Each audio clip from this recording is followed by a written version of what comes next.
Estamos haciendo un estudio sobre la vida de Moisés y le llamamos Moisés liberando a los cautivos. Y esta es la última lección en este estudio. Y como hemos dicho, las notas impresas para este estudio están disponibles a través de la Oficina de la Fe Viviente. Esta lección en particular se llama El Dios de Vida. El Dios de Vida. Existe mucha confusión al respecto y a medida que desarrollemos la lección notaremos que muchas veces muchos cristianos se confunden con el rol de Dios, la vida y la muerte, y cómo todo esto afecta nuestras vidas. El Dios de vida. La referencia escritural se encuentra en Éxodo capítulo 15, versículos 22 al 26. E hizo Moisés que partiese Israel del Mar Rojo, y salieron al desierto de Shur, y anduvieron 3 días por el desierto sin hallar agua, y llegaron a Mara, y no pudieron beber las aguas de Mara porque eran amargas. Por eso le pusieron el nombre de Mara, que significa amargura. Entonces el pueblo murmuró contra Moisés y dijo: ¿qué hemos de beber?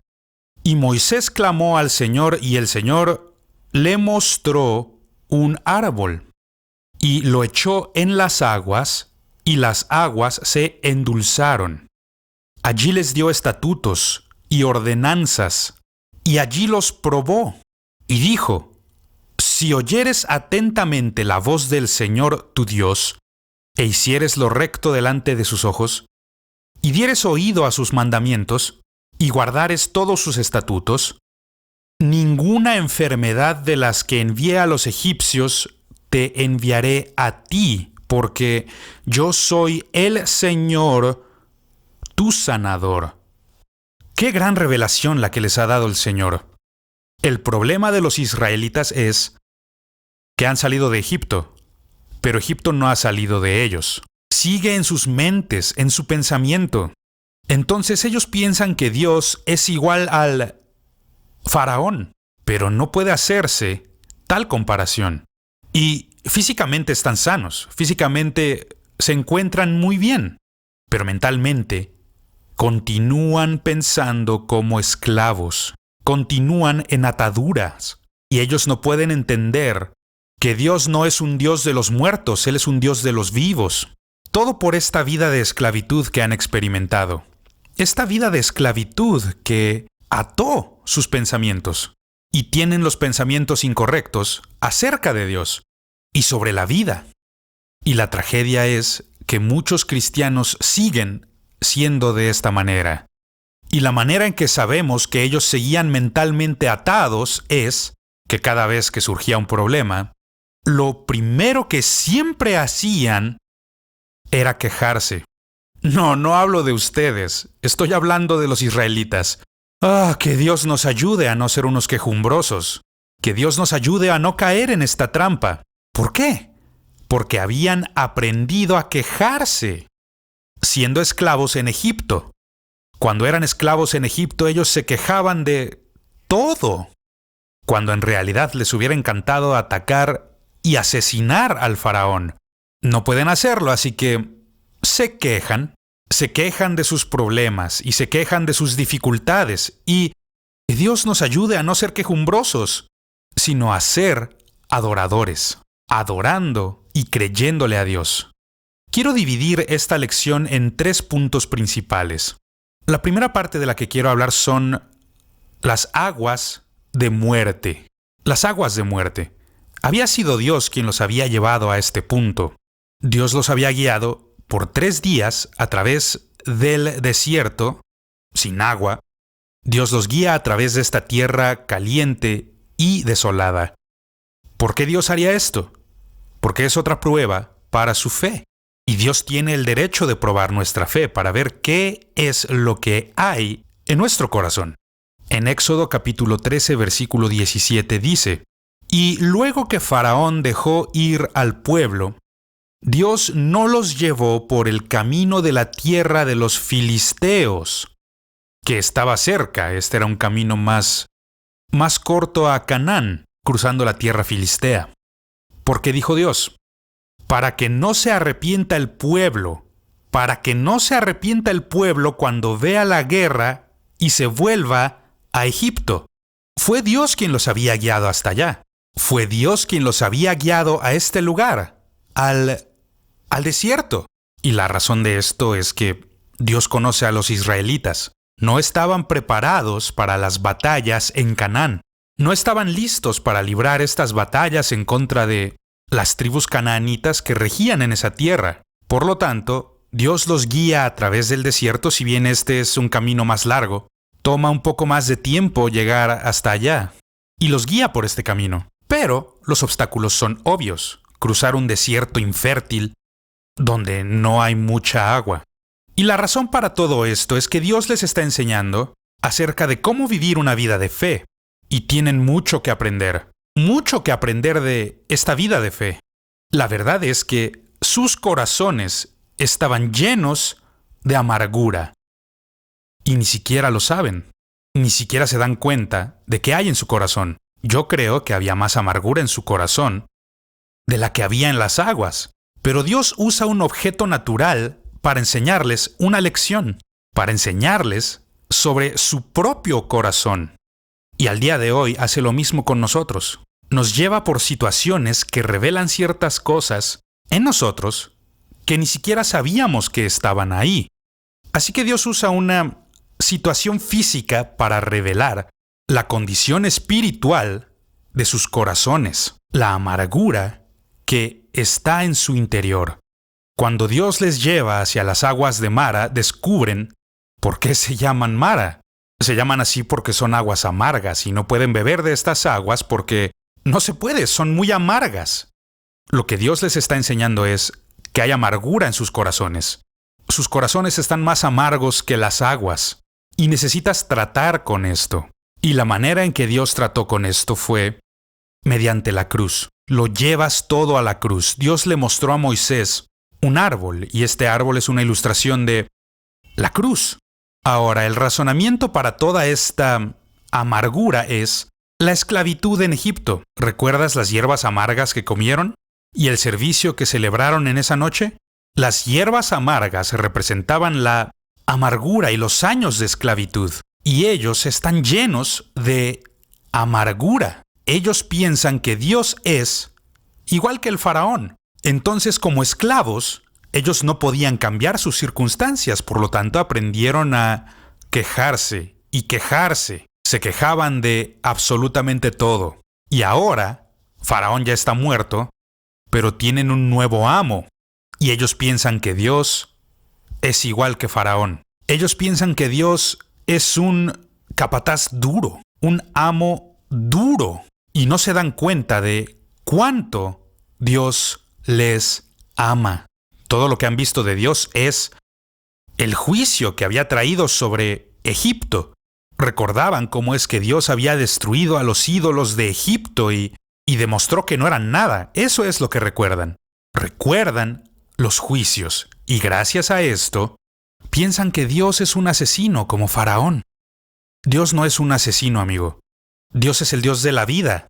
Él no es ningún asesino. No es ningún homicida. No. Él es el Dios de la vida. Y a día de hoy existen muchos cristianos que todavía no han resuelto este dilema que existe en sus mentes. Así que cuando un desastre natural ocurre, por ejemplo, cuando viene un tornado, le llamamos un acto de Dios. Eso no es un acto de Dios.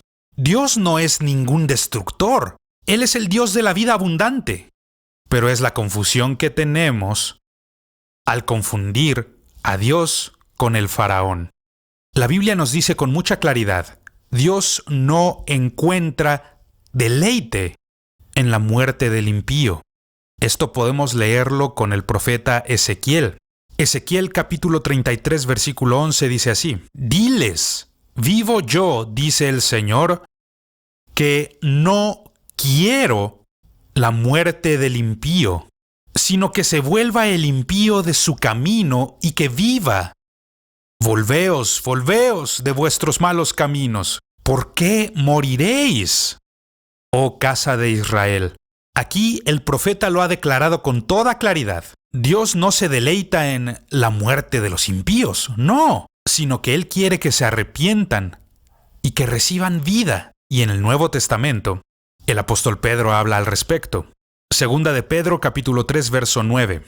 El Señor no retarda su promesa, según algunos la tienen por tardanza, sino que es paciente para con nosotros, escúchame muy bien, no queriendo que ninguno perezca, sino que todos procedan al arrepentimiento. Esa es su voluntad. La voluntad de Dios es que nadie se pierda. Su voluntad es que nadie perezca.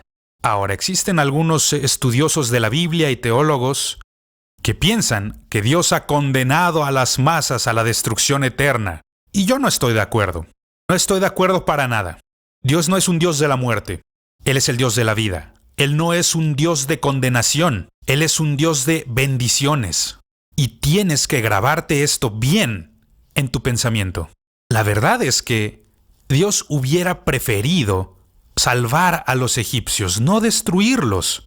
Dios no quería destruirlos. Es por esto que en las primeras 6 plagas dice que el faraón endureció su corazón. En las últimas 3, Dios lo endureció. Dios simplemente aceleró el proceso de juicio para terminar pronto, porque se dio cuenta de que el faraón nunca iba a cambiar. Dios hubiera salvado a Egipto si Egipto simplemente se hubiera arrepentido. Y esa es la tragedia que muchas personas tienen hoy. Ellos creen que Dios odia al pecador. No, Dios odia el pecado.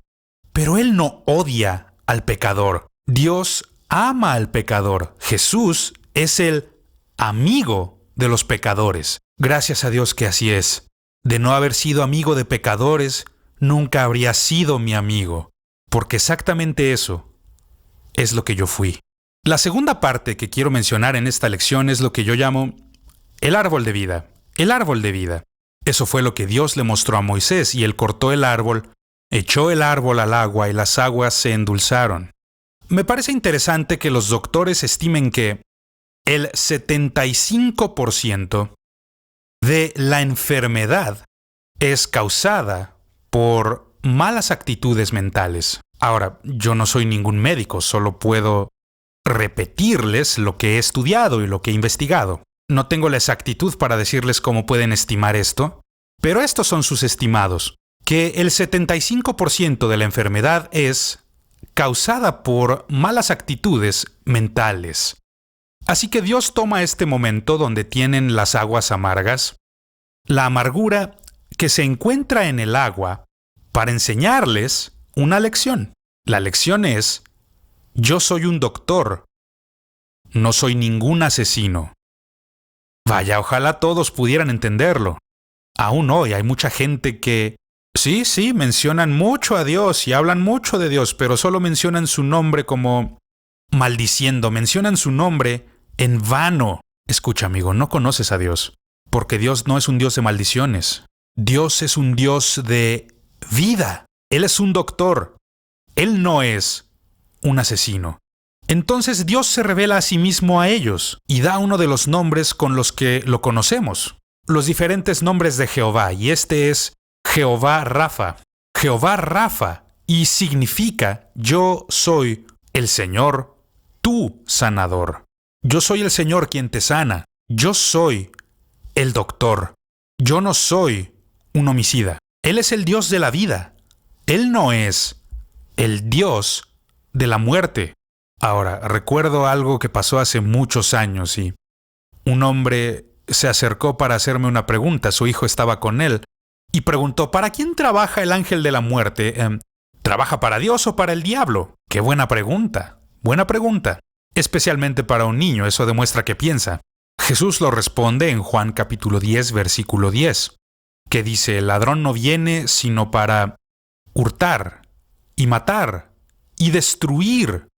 Yo he venido para que tengan vida y para que la tengan en abundancia. Ese es el propósito de Cristo. Ese es el propósito de Dios. Él no es el Dios de los muertos. Él no es un asesino. Él es el Dios de la vida. Entonces, al responder la pregunta de este niño, recuerdo que el papá me dijo: ayúdame, no sé qué decir. Y le dije: vete a casa y dile que el ángel de la muerte trabaja para el diablo, pero está bajo la autoridad de Dios, y que Dios no le permitiría matar a todos. ¿Para quién trabaja el ángel de la muerte? Qué buena pregunta. Voy a darte algunas respuestas bíblicas. En primer lugar, la muerte es el resultado del pecado. De ahí proviene. Y todo se remonta al pecado. Si no hubiera pecado, tampoco habría muerte. En Romanos 6:23 la Escritura dice, porque la paga del pecado es muerte. En otras palabras, te lo ganaste, te lo mereces. El pecado lo demanda. La paga del pecado es muerte. Mas la dádiva no la merecemos, no nos la hemos ganado. Es un regalo. La dádiva de Dios es vida eterna en Cristo Jesús, Señor nuestro. Entonces la manera en que hallamos redención es mediante el Dios de la vida, mediante Cristo. En Santiago capítulo 1 versículo 15 dice, entonces la concupiscencia después que ha concebido, da a luz el pecado. Ahí está el problema otra vez. Y el pecado, siendo consumado, da a luz la muerte. Dios no es un Dios de los muertos. Él es el Dios de la vida.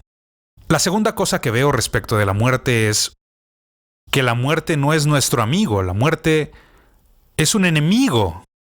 Un enemigo. En 1 Corintios 15:26, el apóstol Pablo lo declara muy bien. Y el postrer enemigo que será destruido es la muerte. La muerte es un enemigo. La muerte no es amigo nuestro. No, es un enemigo que quiere robarnos, quiere despojarnos, quiere hurtar de nosotros y quiere lastimarnos. Así que es un enemigo. No es nuestro amigo. La tercera cosa respecto de la muerte, la Biblia es clara. La muerte será destruida. Dios no permitirá que la muerte tome a aquellos que todavía no deben irse. No permitirá que la muerte nos robe de quienes todavía no deben irse, a menos que hagan, por supuesto, alguna tontería, que cometan algún pecado, cosas que no deberíamos hacer, cosas que no sean sabias. Abrimos la puerta para que la muerte nos ataque, pero si vivimos nuestra vida conforme a la palabra de Dios, la muerte algún día será destruida. Al final, la muerte y el Hades serán echados al lago de fuego, al abismo, en donde estarán también el diablo y el falso profeta. Todos serán echados ahí. La muerte será destruida. La muerte no está trabajando para Dios. La muerte no es ningún amigo nuestro. Dios no es un Dios de la muerte. Él es el Dios de la vida. Vaya si necesitamos comprender esto. Apocalipsis 20:14 dice así: y la muerte y el Hades, el infierno, fueron lanzados al lago de fuego. Esta es la muerte segunda. Así que el final para la muerte estará en el lago de fuego. Ese es el lugar final para la muerte. La muerte va para allá. Yo no voy para allá. Tú como creyente tampoco vas para allá. No. Nosotros iremos a disfrutar la vida eterna que tenemos en Cristo Jesús. Así que yo espero que esto esté muy claro en tu pensamiento. Porque muchas personas piensan en esta historia del ángel de la muerte pasando por Egipto. Piensan que ese era Dios. No, Dios dice, yo iré con él para asegurarme de que no toque a ninguno de ustedes. El diablo, la muerte, acabarían con todos nosotros si pudieran. Pero no pueden. No pueden hacerlo porque eso va más allá de su autoridad. Y Dios no les ha dado autorización. Todavía no es nuestro tiempo. Por eso seguimos aquí. Así que yo deseo que esto te ayude a comprender mejor que Dios no es amigo de la muerte, que la muerte no trabaja para Dios. La muerte trabaja para el diablo, pero tiene ciertas restricciones y limitaciones que han sido impuestas por Dios y no puede ir más allá de estas limitaciones. Y nosotros no debemos abrirle la puerta al no creer, ni mediante actos de pecado. Veamos ahora la tercera parte de esta lección y es lo que yo llamo la palabra de vida. La palabra de vida. Dios le da a Israel una nueva ordenanza una nueva ordenanza que debe guiar sus vidas.